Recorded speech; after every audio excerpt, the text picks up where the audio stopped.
আজ নারী দিবস।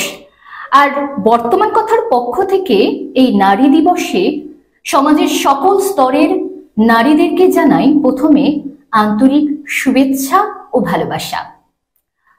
একটা প্রচলিত কথা রয়েছে যে রাধে সে চুলো বাঁধে। একেবারে নারীরা কিন্তু আজ শুধুমাত্র বাড়িতেই সীমাবদ্ধ নয়, সমাজের বিভিন্ন স্তরে তারা উচ্চ পদে আজ বসে রয়েছেন। কাজী নজরুলের বিদ্রোহী কবিতার একটা লাইন রয়েছে, সেখানে তিনি বলেছেন যে বিশ্বের যা কিছু সৃষ্টিকর অর্ধেকটা করিয়াছে নারী, অর্ধেকটা নর। বিদ্রোহী কবি কাজী নজরুল তিনি তার কবিতার মাধ্যমে নারীদের যে অবস্থান তা তিনি একেবারে সুন্দরভাবে ফুটিয়ে তুলেছেন। উদাহরণস্বরূপ আমরা বলতে পারি রাজ্যের মুখ্যমন্ত্রী মমতা ব্যানার্জি তিনিও কিন্তু একজন মহিলা। ভারতবর্ষের রাষ্ট্রপতি দ্রৌপদী মুর্মু এবং এছাড়াও আমাদের উত্তর দিনাজপুর জেলার জেলা পরিষদের সভাপতি তিনিও কিন্তু একজন মহিলা। সমাজের প্রতিটি স্তরে বিভিন্ন বড় বড় দায়িত্ব সামলাচ্ছেন মহিলারা। শুধু সমাজ কিংবা রাষ্ট্র নয়, আজ মহাকাশের মহাশূন্যের পৃথিবীতেও যিনি রয়েছেন সুনিতা উইলিয়াম তিনিও কিন্তু একজন মহিলা। সমাজের বিভিন্ন স্তরে পুরুষের সঙ্গে কাঁধে কাঁধ মিলিয়ে নিজের অধিকারের লড়াইটা আজ লড়ে চলছেন নারীরা। নমস্কার।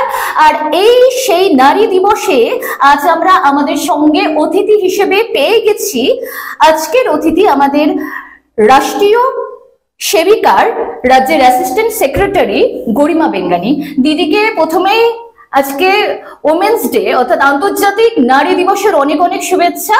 দিদি, তোমার পরিচয় এবং তুমি নিজের মুখ থেকেই বলো। নমস্কার। প্রথমেই আজকে নারী দিবস উপলক্ষে আমাদের ভারতের দেশের প্রত্যেক কোণা কোণার প্রত্যেক নারীদের মহিলা দিবসের অনেক অনেক শুভেচ্ছা। আমার নাম গরিমা বেঙ্গানি। রাষ্ট্র সেবিকা সমিতি অর্থাৎ অখিল ভারতীয় একটা সংগঠন আছে, সে সংগঠনের আমার সহকার্যবাহিকা অর্থাৎ অ্যাসিস্ট্যান্ট সেক্রেটারির পশ্চিমবঙ্গের দায়িত্ব আছে। তো দিদি, এই যে তুমি এই যে সংগঠনের একটা বড় দায়িত্ব সামলাচ্ছ, শুধু তো সংগঠনের দায়িত্ব না, আজ তোমাকে বাড়ি সামলাতে হচ্ছে, সাথে এই সমস্ত কাজকর্ম, তো কিভাবে মেনটেন করো তুমি?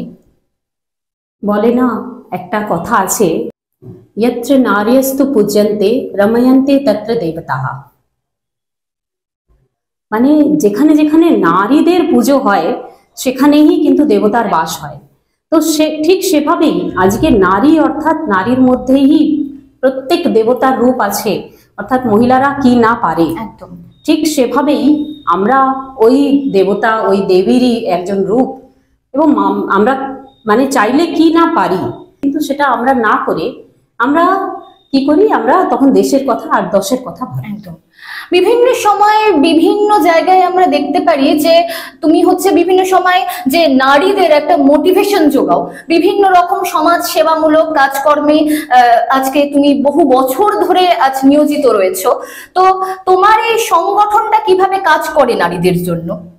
খুব সুন্দর প্রশ্নটা। এই প্রশ্নের জন্যই আমি অপেক্ষায় ছিলাম।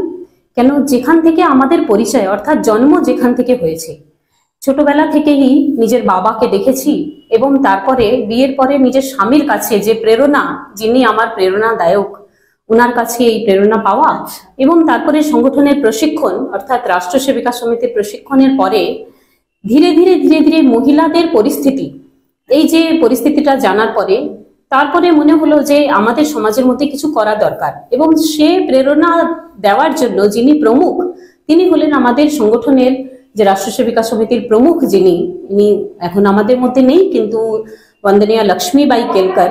তিনার বই পড়ে এবং ওনার জীবনের যে প্রেরণাদায়ক প্রসঙ্গ সেটা পড়ে নিয়ে আমাদের মনে হলো যে একটা মহিলা হয়ে ওই যুগে, আমরা জানি সকলে যে রাষ্ট্রীয় স্বয়ংসেবক সংঘের যখন স্থাপনা হয় 1925 সালে বন্দনীয়া আমাদের ডক্টর হেডগেবারজির মাধ্যমে, এবং ঠিক তারপরে 1936 সালে আর বন্দনীয়া লক্ষ্মীবাই কেলকর আমাদের সংগঠনের প্রতিষ্ঠা করেন।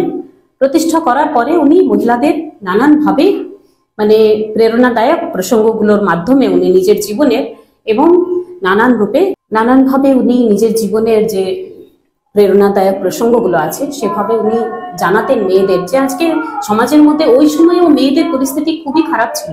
উনি ওই বিষয়গুলোকে খুবই মনের মধ্যে অনুধাবন করেন এবং তারপরে ধীরে ধীরে সমাজের মধ্যে ডাক্তার হেডগেবারজির মাধ্যমে উনি এগিয়ে আসুন এবং বলেন যে মেয়েদের জন্য এমন কিছু একটা প্ল্যাটফর্মের দরকার যেখান থেকে মেয়েরা নিজেকে স্বাবলম্বী করতে পারে এবং সে স্বাবলম্বী শুধুমাত্র শারীরিকভাবে নয়, তাদেরকে মানসিকভাবে বৌদ্ধিকভাবে সম্পূর্ণ দিক দিয়ে তাদেরকে স্বাবলম্বী করতে হবে। তো আমাদের সংগঠনের কাজ এটাই যে আমরা মেয়েদেরকে সশক্ত বানাই। আরেকটা বিষয়, আজকে মহিলা সশক্তিকরণের বিষয় অনেক বার আসছে, তো আমি তো এটা মানি যে এটা ওয়েস্টার্ন কালচার ছিল যেটা আজকের দিনটাকে মানে মহিলা দিবস হিসেবে বলা উচিত। মহিলারা সর্বদাই সশক্ত ছিলেন, ওনারা কোনোদিনই কিন্তু এমন নয় যে ওনারা বসে আছেন বা কিছু করছেন না, ওনারা সর্বদাই সশক্ত আছেন। আমরা যদি বৈদিক যুগে যাই তো সীতা সাবিত্রী ইনাদের কি কেউ মোটিভেট করার ছিল না, ওনারা সশক্ত ছিলেন এবং ওনাদের জন্য কোনো রকমের কোনো দিন তৈরি ছিল না। তো আজকের এই দিনটাকে স্পেশালি আমরা পালন করছি, সেটা তো একটা ওয়েস্টার্ন কালচার। একদম বাট আমরা যদি মনে করি যে না, সশক্তিকরণের ব্যাপার যদি আছে তাহলে প্রতিদিনই মহিলারা সশক্ত আছেন, আমি এটা মনে করি। তো দিদির মুখে আরো আলোচনা শুনবো, তবে ছোট্ট একটা বিরতি নিয়ে আবারও ফিরে আসবো। দেখুন, নিবেদন করছে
ছোট্ট একটা বিরতির পর আবারও আমরা ফিরে এসেছি।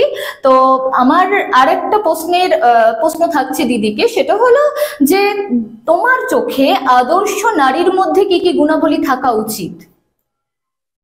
আদর্শ নারী অর্থাৎ আমি তো মনে করব যে জন্ম থেকেই তৈরি হয়, অর্থাৎ পরিবার থেকে তারা পেতে থাকে। তো পরিবারের মাধ্যমে পাওয়া সে সম্পূর্ণ বিষয় এবং তার বাদে সমাজের মধ্যে যে পরিস্থিতি আছে, তো আমার মনে হয় যে বাড়ির কাজকর্ম করার পরে এবং সবকিছু করার পরে যদি মহিলারা মনে করে তাহলে এগিয়ে গিয়ে কিন্তু সমাজের পরিস্থিতিকে ঠিক করতে পারে। তো আদর্শ নারী অর্থাৎ সবকিছু করেও আরো সবকিছু করা, এটা আমার মনে হয় আরো দরকার আছে। আর যে আজকে আমাদের পরিস্থিতি আছে তাতে মনে হয় মহিলাদের আরো এগিয়ে আসতে হবে, শুধু প্রফেশনাল ক্ষেত্রে নয়, সমাজের আরো বিষয় নিয়ে, ধর্ম নিয়ে, আরো অনেক কিছু নিয়ে আমাদের কিছু কাজ করতে হবে, তবেই হয়তো আমরা আজকের এই পরিস্থিতিকে ঠিক করতে পারব। আপনারা দেখছেন বর্তমানের কথা সোজা সাপটা। নিবেদন করছে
ছোট্ট একটি বিরতি নিয়ে আবারও আমরা ফিরে এসেছি। তো আলোচনার সূত্রপাতেই থাকবো। তো আমাদের যে আলোচনা হচ্ছিল সেই আলোচনার মাধ্যমে আমার একটা প্রশ্ন মনে উঠে আসলো, সেটা হলো দিদি, তোমার চোখে প্রকৃত নারীকে, প্রকৃত নারীর পরিভাষা কি, তুমি কি বলবে? প্রশ্নটা খুব সুন্দর। প্রকৃত নারীর পরিভাষা, সেখানে আমার মনে হয় মোটিভেশন, অর্থাৎ কার কাছে আমি প্রেরণা পেয়েছি, প্রথম এটা দরকার আছে বলা।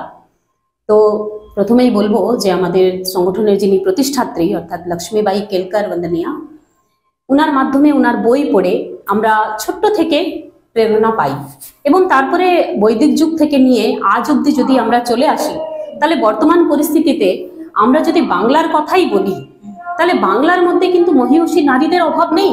আমরা হয়তো ভুলে গেছি, আজকে তাদের প্রেরণাদায়ী প্রসঙ্গের প্রচুর বইগুলো আমাদের কাছে আসে, অথচ আমরা পড়ি না।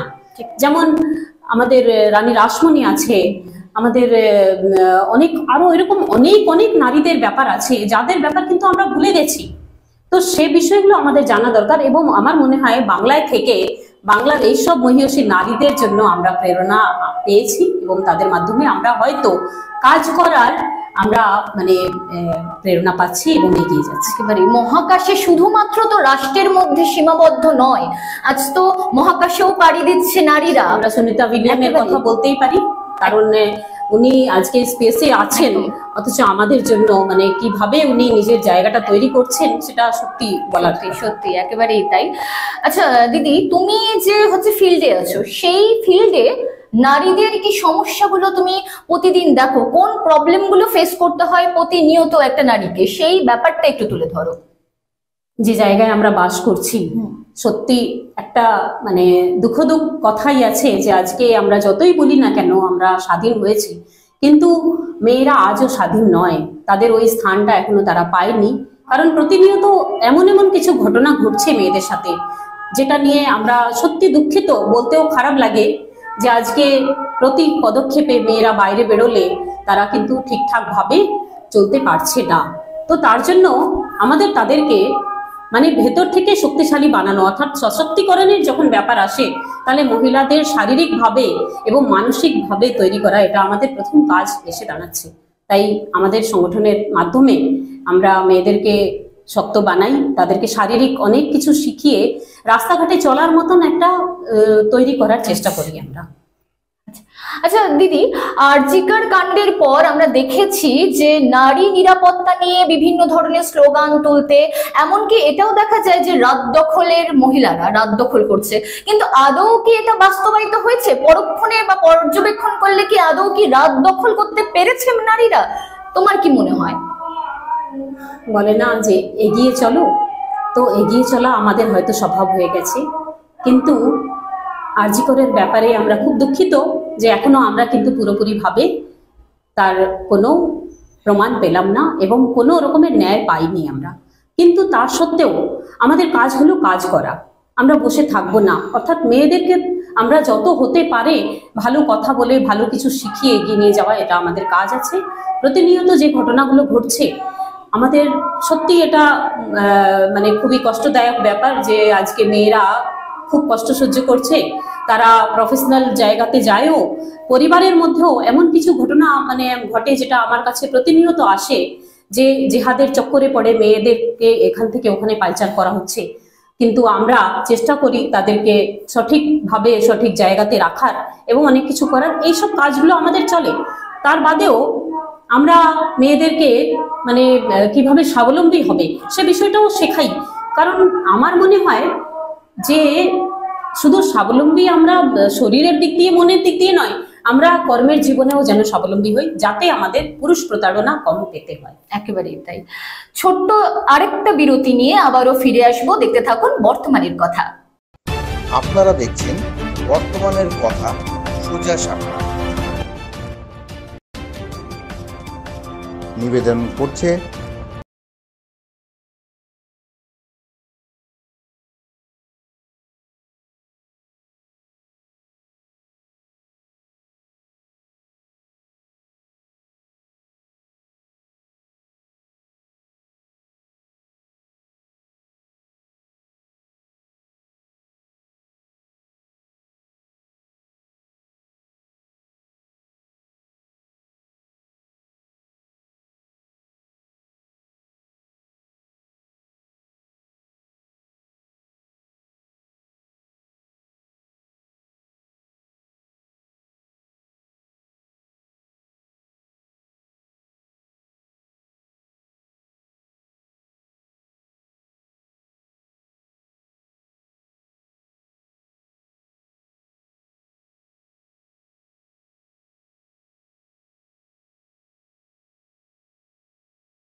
দিদি, তুমি যে ফিল্ডে আছো সেই ফিল্ডে মানে তুমি কতটা স্যাটিসফাই, যে এই যে কাজ করে কতটা স্যাটিসফাই, এবং তোমার এই যে কাজের পিছনে যে কতটা এগিয়ে আসছে বর্তমানে মেয়েরা, যে কতটা এগিয়ে আসছে, তারা বাড়ির কাজ সামলে কতটা এই সমস্ত কাজে নিযুক্ত হতে পেরেছে? প্রথম প্রশ্নের উত্তর এটাই যে আমি পূর্ণভাবে স্যাটিসফাইড। কেননা আমি জানি যে হয়তো বাড়িতে বসে থাকলে আমি বিশ্রাম পেতাম বা অন্যান্য কিছু করলে আমি আনন্দ পেতাম, কিন্তু যে কাজটা আমি করছি তাতে আমার মনে হচ্ছে যে যদি বিন্দুমাত্র আমরা কোনো মহিলাকে প্রেরণা দিতে পারি তাহলে আমার মনে হয় আমরা অনেকটা সফল হচ্ছি।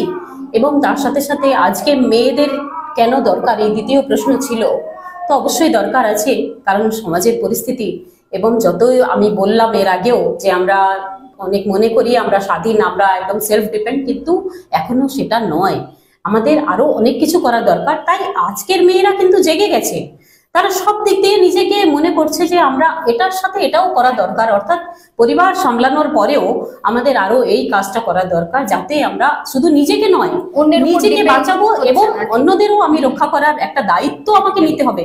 অর্থাৎ আজকের মেয়েরা সমাজ এবং দেশের দায়িত্ব নিয়ে চলছে, এটা তো কিন্তু মেয়েরা ভালোভাবে বুঝে গেছে এবং তারা এগিয়ে আসছে, আরো আসবে এটা আশা করি। একেবারেই তাই, মহিলারা আজ কিন্তু কোনো অংশে পিছিয়ে নয়। আমরা কিন্তু দেখতে পারি যে এখন কিন্তু কেউ আর সেই বাড়ির চার দেওয়ালের মধ্যেই কিন্তু সীমাবদ্ধ নয়, প্রত্যেকেই কিন্তু আজ দেশের স্বার্থে, রাষ্ট্রের স্বার্থে প্রত্যেকেই কিন্তু এগিয়ে আসছে। আর আজকের বর্তমান কথায় আজকে কিন্তু আমাদের সামনে তার মূল্যবান সময় নিয়ে আজকে কিন্তু আমরা পেয়ে গিয়েছি প্রকৃত নারী, আদর্শ নারী গরিমাদিকে, যিনি কিন্তু আজ আমাদের জেলার গর্ব। বহু রকম কাজকর্ম, বহু রকম সমাজ সেবামূলক কাজের সঙ্গে তিনি কিন্তু নিযুক্ত। শুধু তাই নয়, তিনি কিন্তু প্রতিনিয়ত বিভিন্ন মেয়েদের কিন্তু অনুপ্রেরণার দিয়ে চলছেন। বিভিন্ন গ্রামের যে সমস্ত মেয়েরা তাদেরকে কিন্তু প্রশিক্ষণ দিচ্ছেন এবং বহু কাজকর্মের সাথে তিনি প্রতিনিয়ত যুক্ত হয়ে রয়েছেন। তো এই রকমই আজকে দিদির সাথে কথা বললাম, আলোচনা হলো। এরপরেও আমাদের এইরকম আলোচনা থাকবে, আপনারা দেখতে থাকুন বর্তমানের কথা। আজকের মতো এখানেই, নমস্কার।